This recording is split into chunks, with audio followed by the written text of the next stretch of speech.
Hey son, in recent years, there's a trend that's become quite rampant in the online world, and that is the rise of the online cult. I have at least partially escaped the Matrix. Everything I do is conscious. What you're supposed to do is not cry, because this is a test in mental fortitude. Not too differently from real-life cults, you usually have your narcissistic, charismatic leader feeding his devout audience some really dangerous ideologies, promising to fix their lives in one way or another. The war room is for men who understand something is missing. You're depressed because you're fat. When in reality, they're just exploiting them for their own needs. But because these leaders and their followers are not meeting up in some dark room, secluded from society, far away, but rather do everything that they're doing in a very public space, on the internet in front of millions to see. If you don't want to make me a cup of coffee, that's perfectly fine.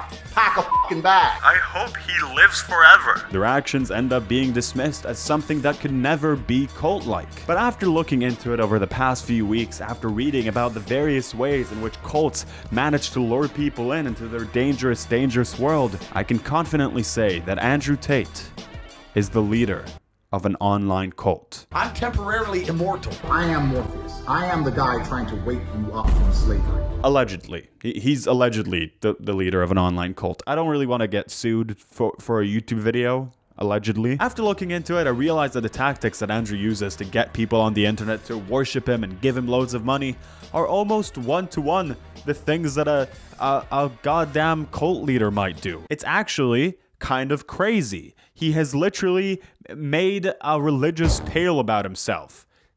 That's not a thing that a normal dude does. Also, may I say, this setting looks pretty damn professional. I just borrowed 2 lights from one of my friends. I feel like a movie star now. If you don't know who Andrew Tate is, he's really the type of human being that has led such a shady, shitty, horrible life that he's gonna make me say the word allegedly quite a lot today. He's the type of person to make me warn you that there are gonna be talks of crimes of the sexual nature in this video. You may have seen his crazy TikToks before. He said things like, depression isn't real at some point. Let me tell you something. Depression is not real. Which is really the tamest it's gonna get. He said that you should train your woman as if she's like your pet. Like, I'm not saying you can't train any girl, but I'm saying some blueprints are better than others. In short, dude's a goddamn freak. A lot of the videos I've seen about him treat his existence as a joke, which makes sense. You hear the things he says, and especially as a guy who's never had to experience the worst of what this ideology that he's pushing can lead to. I see myself as superior to females, and not in a negative way. A lot of people's reaction is, okay, he's an idiot. Let's put an idiot hat on this idiot bald head and, you know, laugh at him. But I feel like this sort of treatment has led to this situation, which I don't really like, I'm not a big fan of, where YouTubers are now happily hosting this guy on their podcast, giving this guy and his dogshit awful opinions way too big of a platform. I get it that a lot of the hosts are treating him as a joke and kind of poking fun at him, but that context goes completely out of the window when these episodes are turned into little viral clips for millions to see, exposed to an audience that he probably wouldn't have reached before. Oh my god, I love this man's energy. This dude has me rolling. I thought he was an idiot, but he be saying some real ass stuff at the same time. If you're gonna go out there, you've gotta run the game a bit to find someone who isn't a complete mess to begin with. Lord Tate 2020. He called him a lord. These teenagers and grown-ass men at that, worshipping the very ground that this man stands on. Andrew clearly uses this to his favor. He calls himself a lord in his own videos. I wouldn't be too surprised if he's actually the first person to push that kind of name onto himself. And you know what? Maybe I'll give these people like a smidgen of a benefit of the doubt, because maybe they're just not fully aware of how bad this dude actually is. So, hey, let's go over it. Let's sniff it out. I guess that's one of my catchphrases now. Here are some of Andrew Tate's crimes. Allegedly. Here are some of the crimes that some people are alleging that maybe he did, maybe he didn't do them. I'm not the person alleging anything. Other people are alleging these things, allegedly. My new series. It's gonna get worse from here, but according to this article, his own brother referred to their camgirl website as a total scam, saying how the women on the website are given fake sob stories to try and manipulate the men that watch them into giving them a whole load of money, which is pretty cool. I mean, criminal. Some women will claim to have crippling university debt a family member in need of private health care, or a dream of moving to the United Kingdom, sometimes even telling men that they want to meet them. This article quotes the Tate brother himself. This is what he has to say about their business. It's a total scam. The model just has their hands on a keyboard that isn't even plugged in. I have real professionals who are fluent in English behind the scenes getting men hooked, finding out their interests, the name of their dog, who obviously, as insane as that sound, use those details, those things that they've dug up about these guys against them later on. I guess to sort of have the sob stories match the kind of life that this person has led. It's an operation of professionals who lure these men in. Will that special expertise of Andrew's come into play later on in his life? Will he maybe use a similar team to lure people in, using their insecurities for other stuff? Who knows? Yes, the answer is yes. Crime number 2, he moved to Romania. Which isn't a crime in itself. It seems like a lovely country. What's really interesting is the reasoning as to why he decided to move to Romania. Let's listen to him describe why he decided to make this change in his life. When people say, why did you live in Romania? And I explain my 5 reasons. One of them is the Me Too era. If you're gonna go to the police and say he me back in 1988, they're gonna say we should have done something about it then. They go, oh, well, you're a rapist. I say, no, I'm not fucking rapist. But I like the idea of being able to just say to do what I want. I like being free. That's definitely the type of guy you should invite on your podcast. Yeah, that's definitely the kind of dude I want to have a fun little conversation with. If this creepy and disgusting obsession that he has over rape laws is not enough of a self-report, then this probably is. In 2017, in the midst of all the Harvey Weinstein stuff, where the things that he has done were very much out there in the public eye already, he had this to say: in those types of situations, pretending women are blameless and men shouldn't is stupid. People shouldn't steal. Poor prep temps. I think it's against YouTube's terms of service to tell someone that they should die. But most recently, Romanian police has raided his home as part of a trafficking investigation after getting reports of an American woman being held captive over there. And when they raided the house, an American woman was found.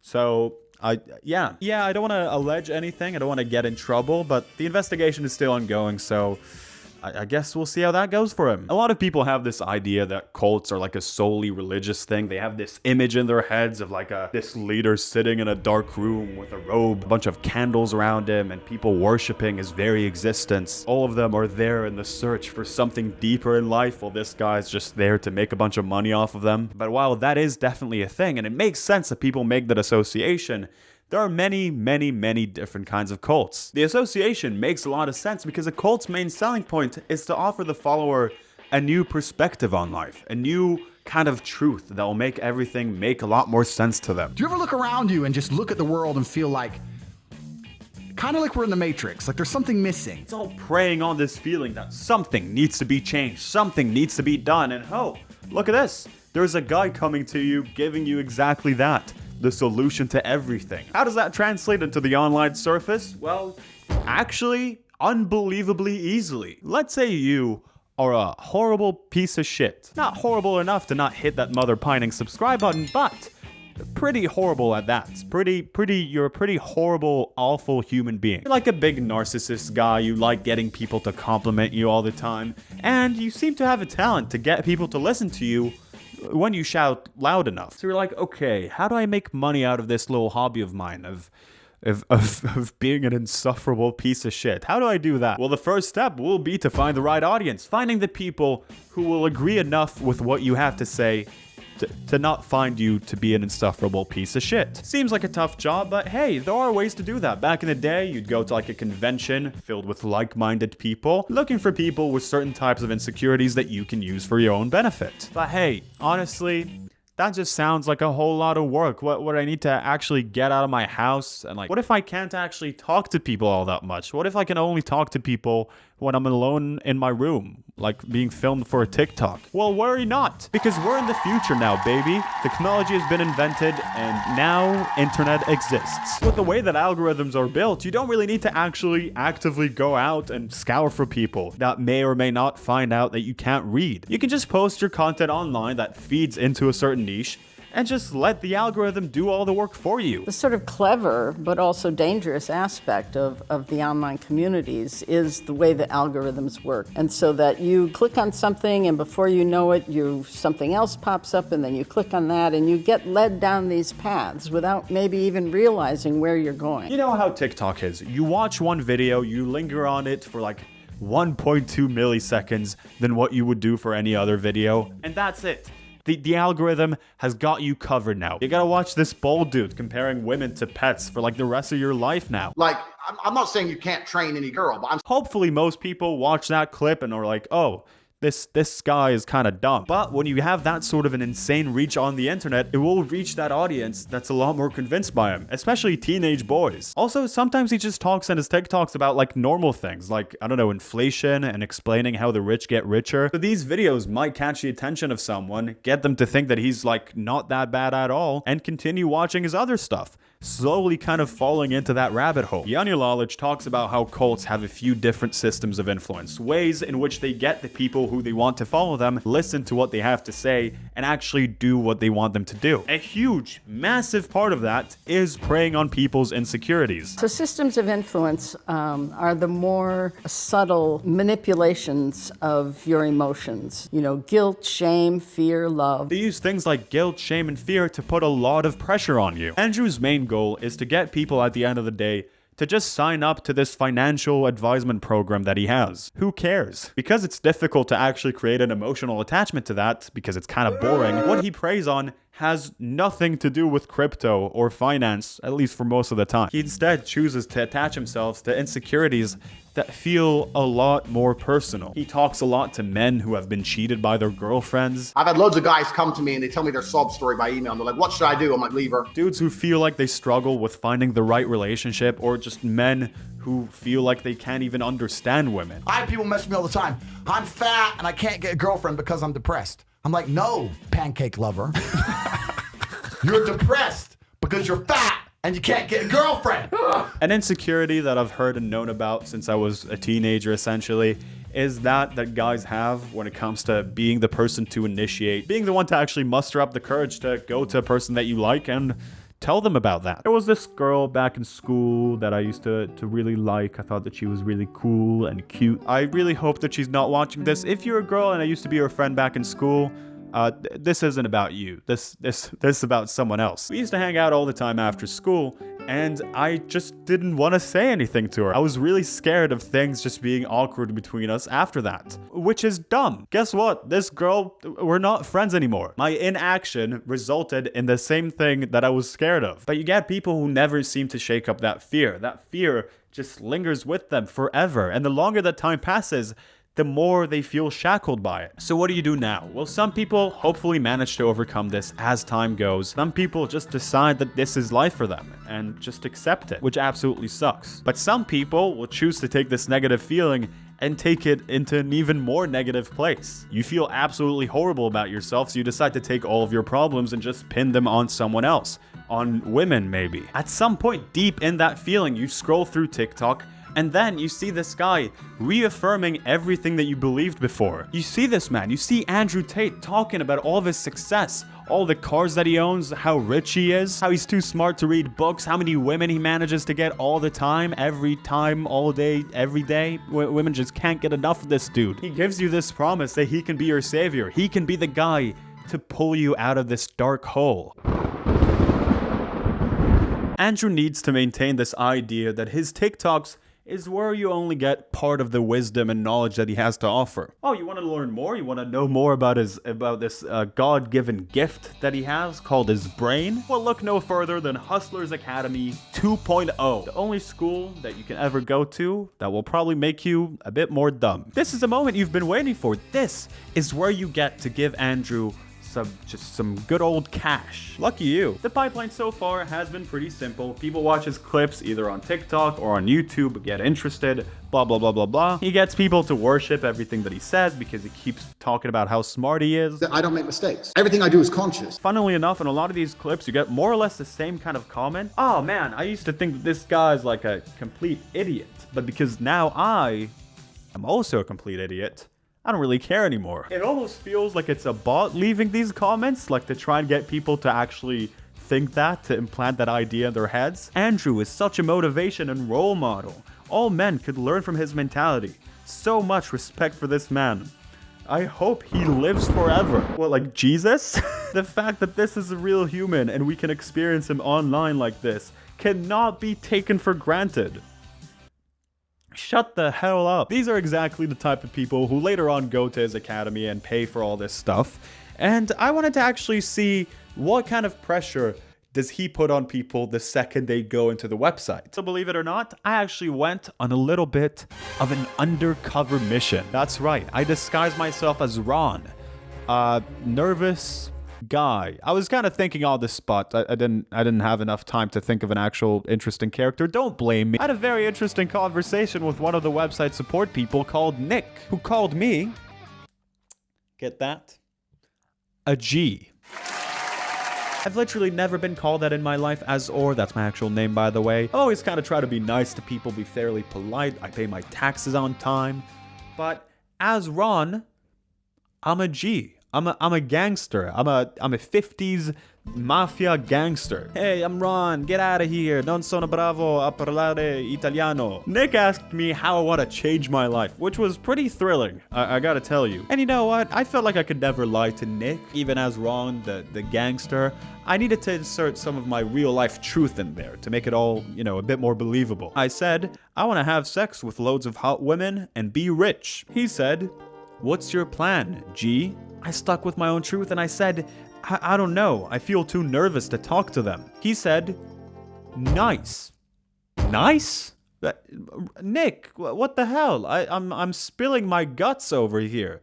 All you have to say is nice? I'm sharing all my deepest, darkest insecurities. All you have to say is nice? I feel like I'm texting my 50-year-old dad over here. How long have you been following Tate? A few weeks now? How are you not inside Hustlers University 2.0 yet? Because it feels a bit like a scam, but I didn't want to do that. I didn't want to say that. Felt like Nick and I were becoming pretty close. I didn't want to put a damper on our relationship. Ron, which is secretly me, asked, will it help me with all my problems? Nick replied with a very bold, sure it will. Yeah? Every single one? What if Ron's house is burning down, Nick? What if Ron's house is burning in flames and you're currently telling him that this university is gonna save all of his problems? What if that's all of his problems at the moment? One of the rival mafia groups put a hit on his wife and you're just telling him to sign up to Hustlers University 2.0? Is that gonna unhit his wife? Will sending Andrew Tate an astounding $489 unburn his house? Nick? I wasn't too surprised. A lot of what cults do is to claim that they can give you this ultimate solution to life. And I wanted to see how morally bankrupt their support team can really get. And so I said, I only have $70 left in my bank account. Keep in mind that the cheapest option on this website is $50. I'm left with a whopping $20 to finance my life. So I really hope that the month-long program can help me get richer, A decent man would now tell Ron, hey man, listen, never mind. You need this to pay for food, and so you have no excuses. What about food and rent? I started with $0, had to borrow the money. Now I'm almost a millionaire. Quite the inspirational tale, from nothing to millionaire to tech support guy. You need to invest in yourself. Money is easy to be made. Nope. You just need to be in the right place with the right people. Text me once done enrolling. To be honest, just start with a month so that it's all your money on the line. And once you make over $200, change to yearly. So yeah, I'm about $50,000 in debt now. It's pretty common for cults to put a lot of pressure on people, and Nick is doing exactly that. He's trying to sell me this image of success, lying to me that he's a millionaire as well. $200 is not even close to the minimum wage in a lot of countries. How is that gonna cover rent in most places? But it seems like that's something that Andrew doesn't really care about. His moral compass is not at all affected by any of this.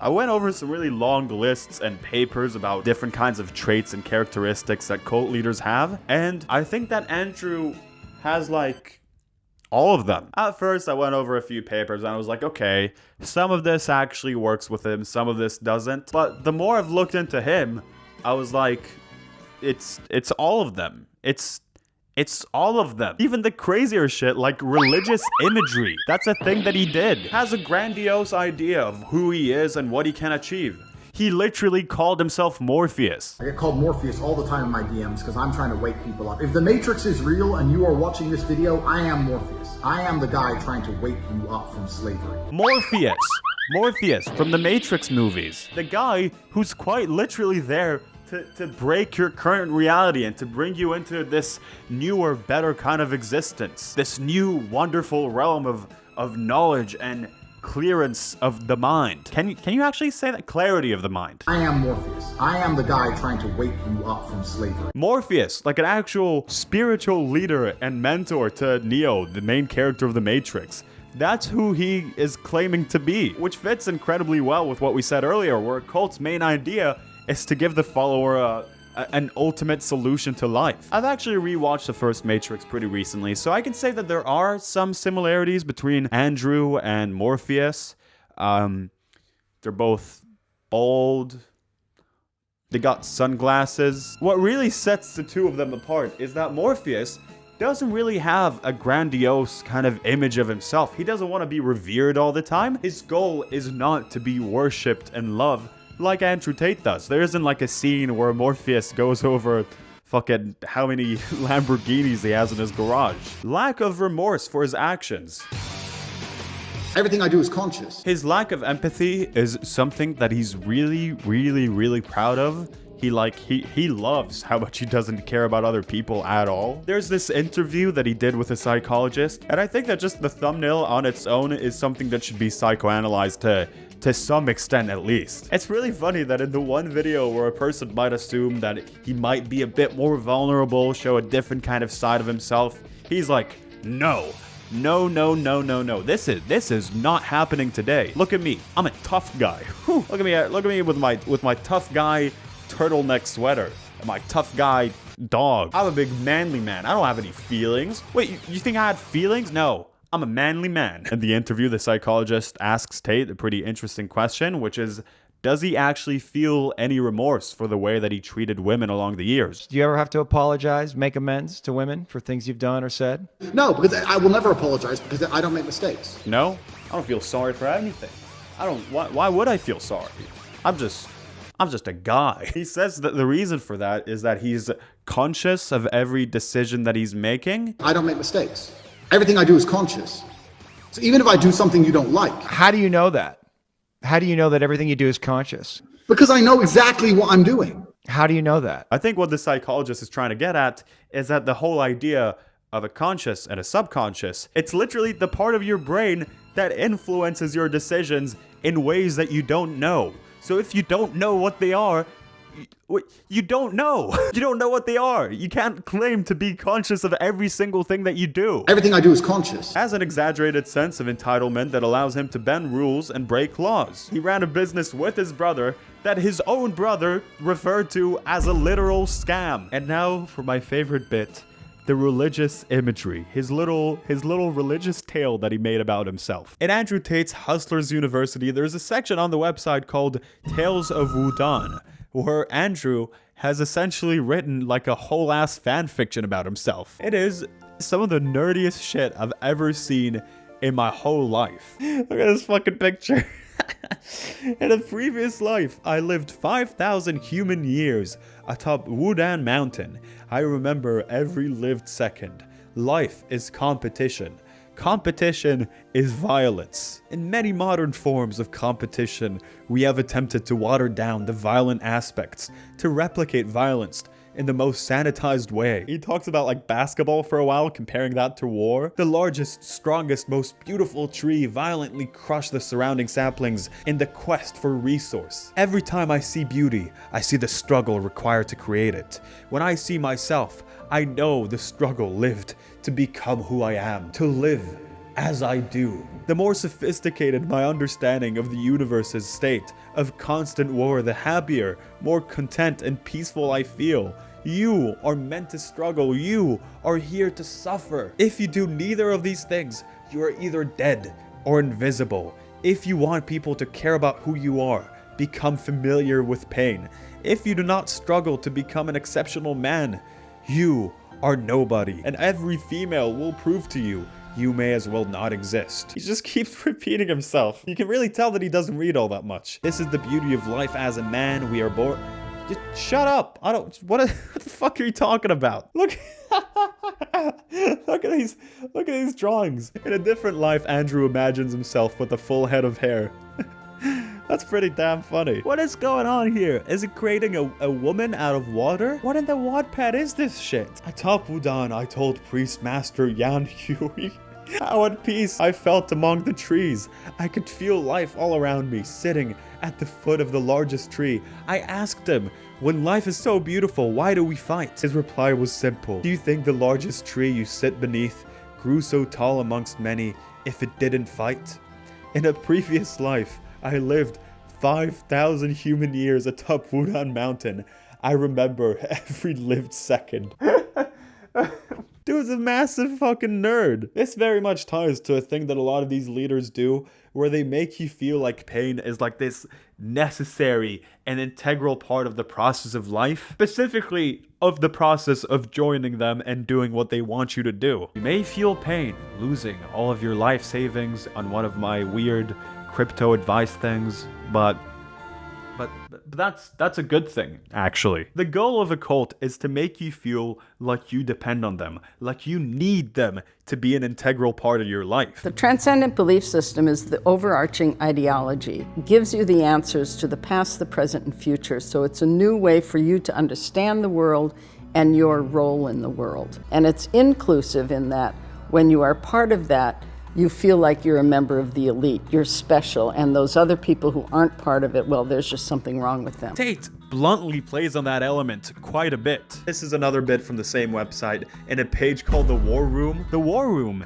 is for men who understand something is missing. Something isn't right here, like there's something missing. You felt it your entire life, that there's something wrong with the world. You don't know what it is, but it's there. I want to talk about all of his Matrix references. There's something that feels quite spiritual about this scene. Neo really feels acknowledged by Morpheus. Something has felt wrong about the world his entire life, and here we have a man finally being like, I see you. I know that this is something that's happening to you. And he's here to bring you an alternative version of that. There's one piece of the puzzle missing, and here, you can have it. This is the only part of the Matrix that's actually relevant to Andrew's work in any sort of shape or form. Just learning how to make people join your cause. That's it. I think that's the whole thing that he learned from the movie. Men who see that not many are taking life seriously, and the few that are have been easily exploiting the unaware. The more intelligent you are, the more you realize and notice something important. There is a level of human existence that very few people get to experience. Many people are blind. Many people do not believe it exists. The War Room is for men who understand it does exist. It is possible and refuse to live their entire life without access. The War Room is for men who will die without regret. Remember when I said that Andrew and his brother had a whole team of people working to find out what buttons work for men to kind of push on to get them to give them money? Yeah, that's literally that. That's all that is. They're just pulling the same scam, I'm doing this allegedly, so I don't get sued, in the public eye. I know I said that not all cults are religious, and this is more of a financial cult. At the end of the day, they're trying to teach men how to get rich off of crypto, which I'm sure is going swimmingly for all their members at the moment. Crypto is going great as I'm recording this video. But even though this group isn't technically religious, everything about this reeks of religious elements. You've been walking blind, ignorant to the real truths of the world. And hey, guess who's there to release you from all of that? None other than Mr. Tate. I am the guy trying to wake you up from slavery.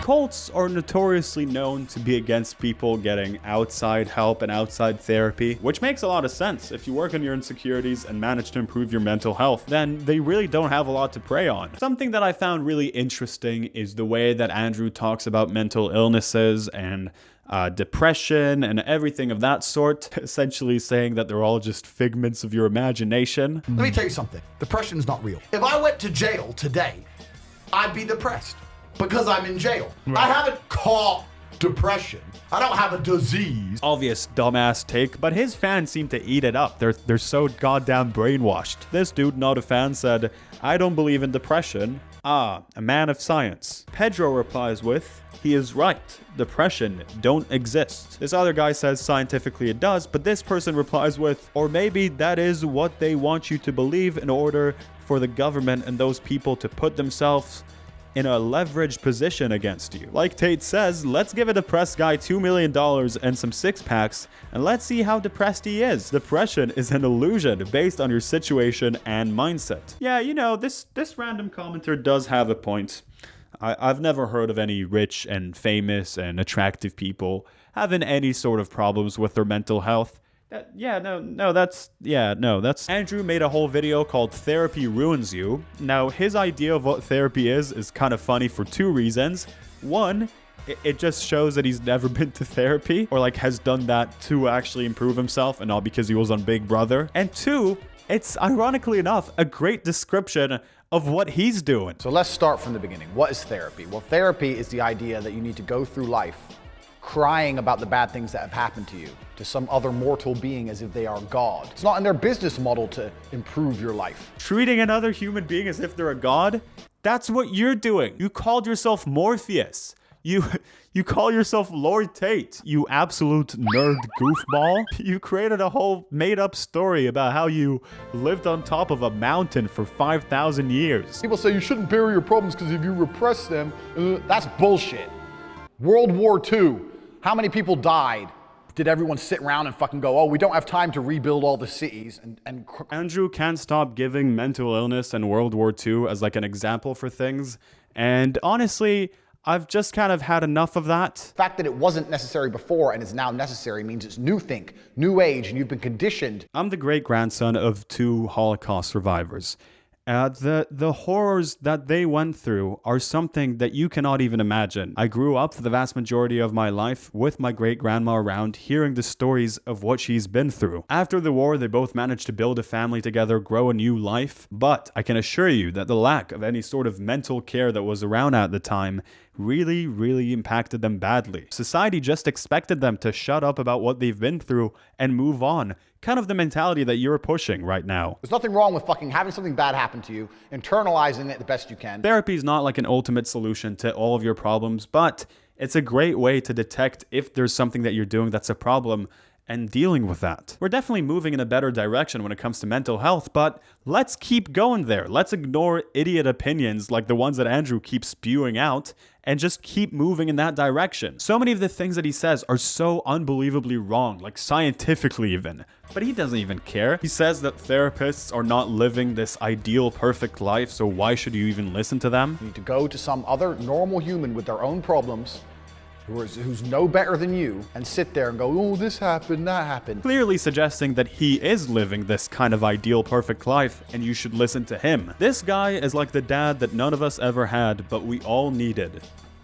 I'm not even saying this as a joke. If whoever raised you actually managed to give you worse advice than whatever this guy's saying, you need some form of help. Internal struggles are a real thing. Like, I don't even know why I need to say this. You may be carrying things from your past, and all of your problems are not just going to be magically solved if you start making X amount of money. He just wants you to create a dependency on him. He wants you to think that the only way to improve your life and how you feel is by joining his fun little club. Andrew needs you to be blind, confused, so you can accept him as your savior, as your Morpheus. Andrew Tate. Don't want you to get better. Andrew Tate. Want little piles of goo they can poke at, little weak individuals they can just poke at. It's not in their business model to improve your life. I don't really feel too bad for like the grown-ass men who follow him around. I think that you must have some sort of preconceived kind of idea about women that existed before Andrew told you those things to be willing to give this guy money and be like, oh, yeah, no, he has a point. The main bad thing is that A, there's probably a solid chance that he's radicalizing them even more, which affects other people pretty damn badly, as in, you know, women. And the amount of teenage boys that probably really adore this guy. They probably think that he's the shit. Using these very cheap-ass tactics that he likes to use, there's no doubt in my mind that these kids definitely 100% are falling for this sort of stuff. And who knows, there's a solid chance that these teenagers are gonna be influenced by his toxic ideology forever, especially if YouTubers keep bringing this fucking guy on their podcasts that are viewed by teenage boys. I wanted to show this to you because the tricks that Andrew uses to get people to happily be influenced by him and send him money are not all that new. They're pretty obvious, they're pretty surface level, and they've been used way before the internet was even a thing. This guy isn't like a spiritual money-making guru, no. He's just another asshole shouting his opinions on the internet louder than anyone else. What he does better than anything else, what he had an actual team for, is finding out what kind of insecurities do the people that follow him have and using that for his own financial gain. With the way that the algorithm is built, especially on TikTok, I have absolutely no doubt in my mind that he's not alone. There are probably a lot more groups like the ones that he created. So I hope that this video will help you keep an eye out for that if someone is trying to do a similar thing to you. And if you can think of a similar example, feel free to send it my way, because I actually find that pretty interesting. Maybe on my Instagram, little Andy always likes to invite people for fights when they call him out on the internet. And I'm gonna give that in advance a resounding no. What, someone hurt your little feelings on the internet, so you're gonna throw a tantrum about it? You're gonna start fighting them? He's a trained kickboxer. How about you battle me in something that I'm good at? Let's maybe someone give both of us a book. The first one to read it out loud. You can't cheat. It'll have to be a random book. We can't pick it in advance. First one to read the page out loud is the winner. How about that? Feel free to subscribe even if you get my videos on your YouTube page. Subscribing just shows YouTube that people are interested in this stuff and then pushes it to other people. And hey, these videos take me so long to make. This is... I wrote a 30-page long script just for this video. Feel free to follow me on Twitter and Instagram to hear all about my dirty little secrets. And check out my last video that I filmed with James Marriott. It's pretty damn funny. Goodbye!